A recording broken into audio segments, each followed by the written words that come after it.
So when it comes to proposal writing, you have mistakes that really can cost you literally tens of thousands of dollars, and you have mistakes that will cost you maybe millions of dollars.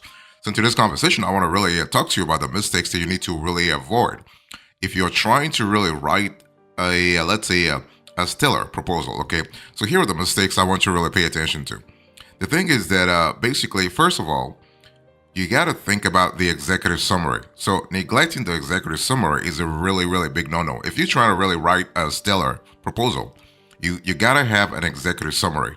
I don't care how impeccable you think your proposal is.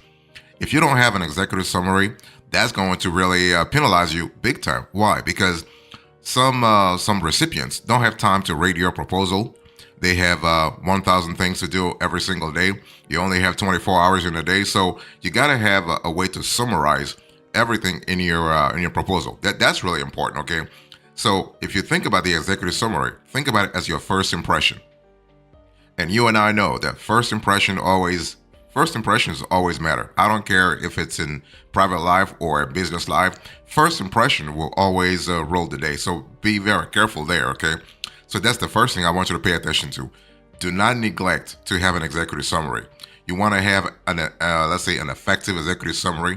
You got to have. I have already covered the executive summary. Let's say matter in other shows, so I'm not going to waste time here. But don't neglect an executive summary. Number two, overlooking the audience. See, the whole thing is that if you are writing a proposal, you got to have a clear idea who your audience is. You got to have a clear idea who your stakeholders is, key stakeholders internally or externally. So that's really important. Okay. So write for your audience.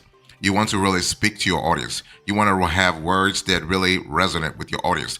Don't try to be too jargony though. Don't try to really use complicated words and whatnot. No, you have to really be very clear, straightforward, but you have to speak to your audience. Your audience uses a certain language, use that language too.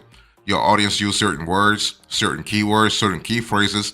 You want to use the same terminology. It's all about using the phraseology that speaks to your audience. That's really important in the long run if you are trying to cultivate a relationship. See, the whole thing is when you write a proposal, it's not just about actually getting the deal. It's about actually cementing the ties, the foundation for a long-term relationship. So that's really important for you because when you win one proposal, you probably are open the gateways for future proposals to be won also. So that's important. I want you to really think about the long term. So if you think about proposal writing, do not fail to clearly define the problem. So failing to clearly define the problem is the third mistake that I've seen. I've seen a lot of proposal writers make, and that have cost them millions of dollars. Okay, you want to define the problem. What's the problem that your audience cares about? What kind of pain points are they grappling with? What kind of issues are they coping with? You have to really understand that it's all about storytelling. It's all about articulating the problem. It's all about really pinning down what's really important for your audience. Okay, so you want to clearly define the problem. Why? You might be thinking, well, if they know the problem, I know the problem. Why should I still define it? Well, you probably know the problem, but they may not know the problem. You're the one who wants to sell the proposal. You're the one who wants to win the deal. So you got to really have a clear idea in terms of storytelling, how to define, how to delineate the problem you are proposing to solve. Okay, and please don't forget to connect the problem to your solution because just actually defining the problem, but really not articulating how your solution can solve that problem is really a waste of time, a waste of your time, a waste of your recipient's time too. So please connect the problem to your solution, the problem that you just defined to your solution. Another mistake that I've seen here is that ignoring the structure. So when you are actually writing a proposal, I don't care what industry you're in, I don't care what state you're in, I don't care what country you're in. A proposal always has a structure, okay? And it's important to understand that the structure is not just there for you, it's for your recipients also, it's for your readers, but it's also for other stakeholders. See, the thing is, a proposal, once approved, is going to be disseminated to a larger audience, okay? A larger, let's say, a group of decision maker. So you want to have a structure so that you can organize your thoughts, you can organize your ideas, you can really articulate your ideas better.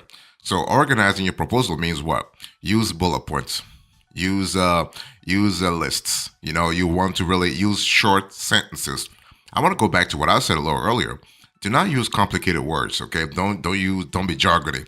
Don't try to really complicate things. Speak straight to your audience and use a easy word. It's not about just showing that you have a PhD in English. No, you are trying to win the deal. That's all that matters. So if you are trying to really have a winning project, let's say proposal, you want to really understand that visuals are going to be quite essential for your proposal. Sometimes a picture is worth 1,000 words. Don't try to talk too much, okay? If you can actually summarize a thoughts or a series of thoughts in graphics, do so. So underestimating visuals is another mistake that I've seen a lot of proposal writers make, and so you do not want to have that, okay? So trying to have, if possible, it has to be possible. It has to be relevant.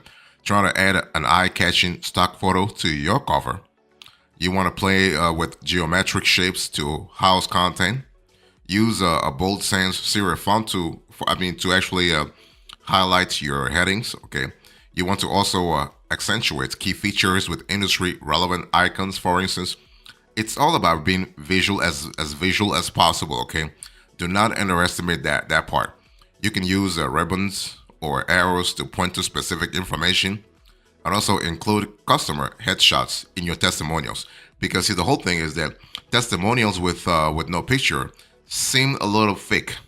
I mean, you see this probably on social media, or you see this on landing pages where somebody trying to sell something to you, and they say, yeah, so and so John Doe said so, or Jane Doe said so. Well, but who is that Jane Doe? Who's that John Doe? Nobody has a clear idea. So you want to personalize the the testimonials that you have. Okay, so that's important. That's really important in terms of visuals. So when I say visuals, it's not just about visuals in terms of how you structure your proposal, the colors you use, the fonts you use, but also the people, the vectors, the symbols, the symbolism that you use. Okay, so you want to make your headings do the heavy lifting.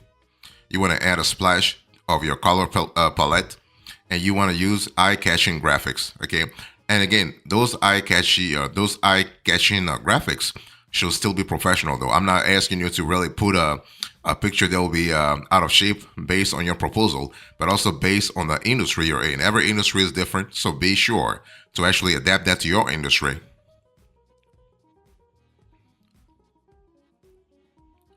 Another mistake that can cost you literally thousands, if not millions of dollars in lost proposal is, again, I think I've said this before, but I want to reiterate it. This is overcomplicating language. Don't try to really confuse your audience, please. Again, I want to go back to what I said. I don't care if you have a PhD in English. I don't care if you know how to really manipulate language so well that people just or maybe you were a debate grad in college, or a debate champion in college. Nobody cares about that. Complex language can alienate your audience. You're not trying to really teach. You're not really patronize your audience. Okay, everybody can really go to the internet, to Google, and really find what words mean. But you do not want to have that, because why? See, the whole thing is that your proposal is just one of tens, if not hundreds, that your recipients are going to receive. They don't have time to really read through 50 pages or 100 pages of overcomplicated phraseology. Who cares about that? Go straight to the point. Talk to me. Talk to me. Talk to your audience. Tell me what the problem is, and like I said before, and tell me how your solution is going to fix that problem. That's what I care about. At the end of the day, I have 1 million things to do. Your audience has 1 million things to do. They don't have time to really read through. So write clearly. Okay. Conciseness is key in proposal writing.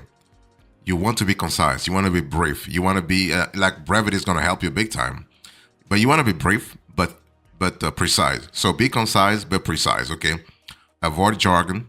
Focus on delivering your message without unnecessary embellishments. Shorter sentences enhance readability, and a conversational tone in proposal writing makes it more engaging. Very important. Don't actually think that your proposal is a PhD dissertation. No, you want to really be as down to earth as possible. You want to be conversational as possible. Talk to your proposal. Talk to your reader as if you have known him or her for years. For years. Now, I'm not telling you to be let's say to not be professional. You can still be professional while still maintaining conversational tone, while still maintaining an informal tone. Okay, you want to ensure readability. So proposal writing benefits from short paragraphs, ample white space, and an appropriate font size. So readability improvements make it easier for all kinds of readers to engage with your document, ensuring that they grasp its key point. Especially if you are you're reaching out to an international audience, like people in multiple countries, you want to really understand that readability is going to be key for you.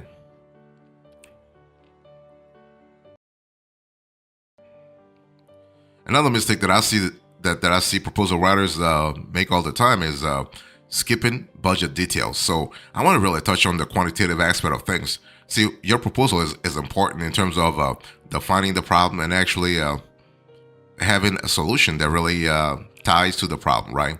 But if you have no numbers, that's really big. That's a big no-no, because at the end of the day, somebody has to make a decision based on your proposal, and the person has to think about the ROI.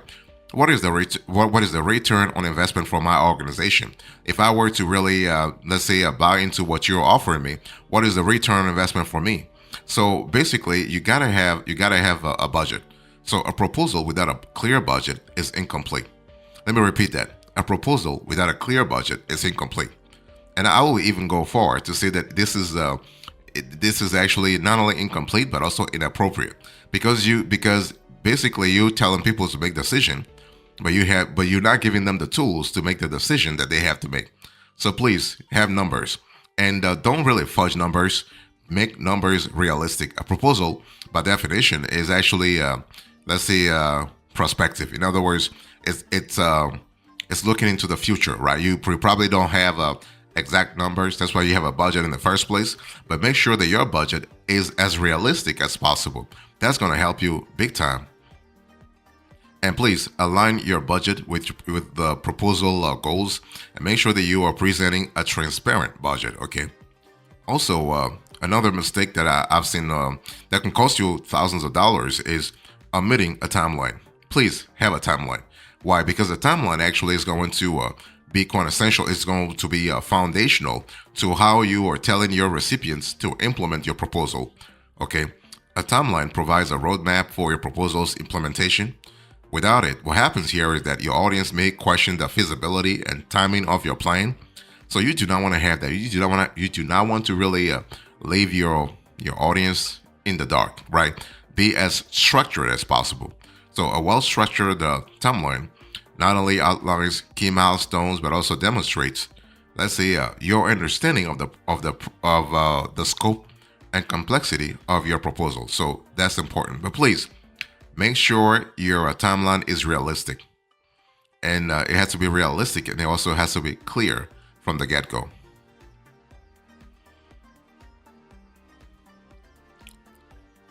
Another mistake, if you are going to think about proposal writing, is to please do not overlook the call to action.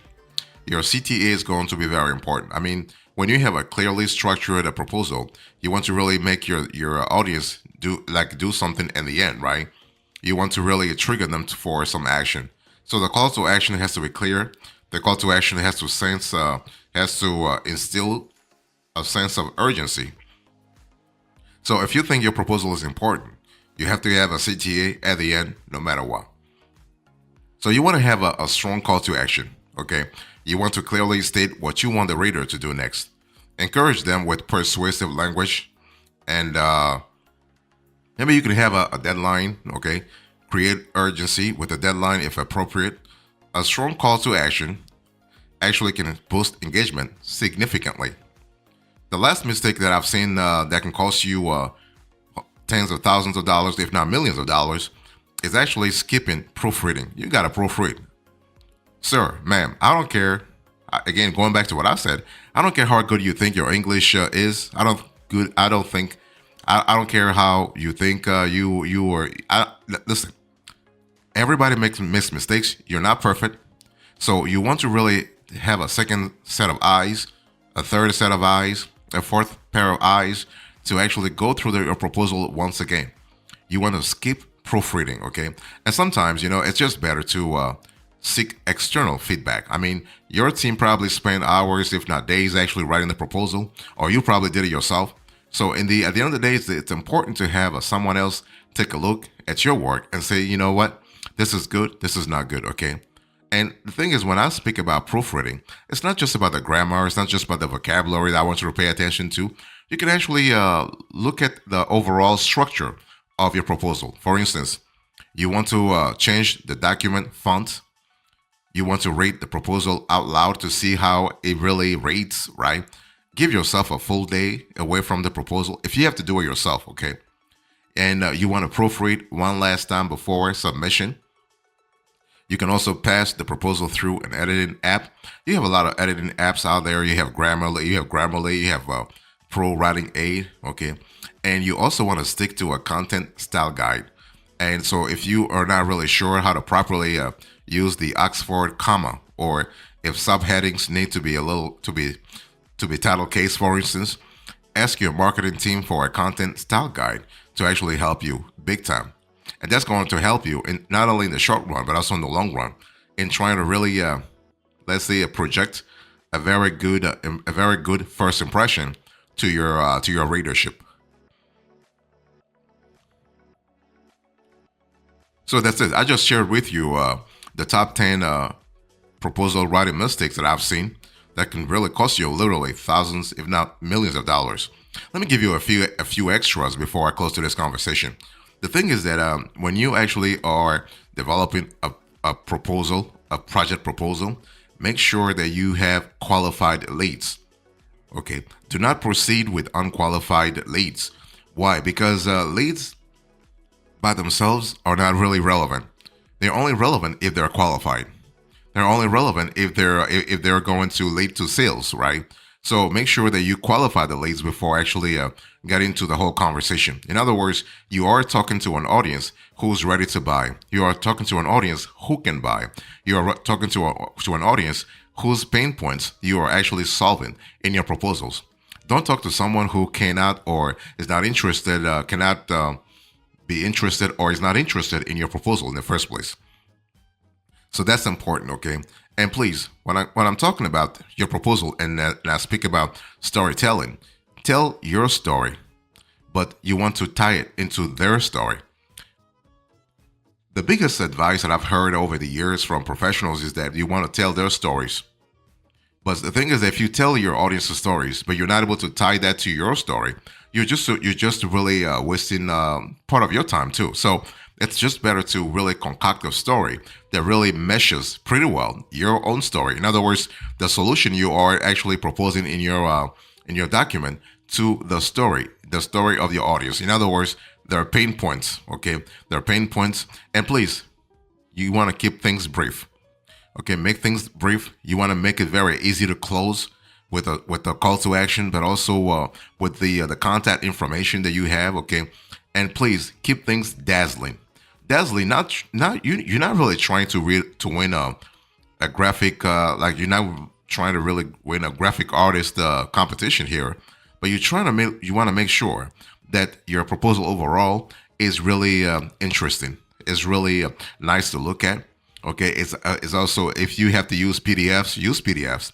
If you have to use MS Word, use MS Word. If you have to use PowerPoint, use PowerPoint. Okay, but you have to understand that sometimes you can also use interactive proposal. I mean, nowadays you have technology that allows you to have interactive online proposal. You don't have to have paper proposals anymore.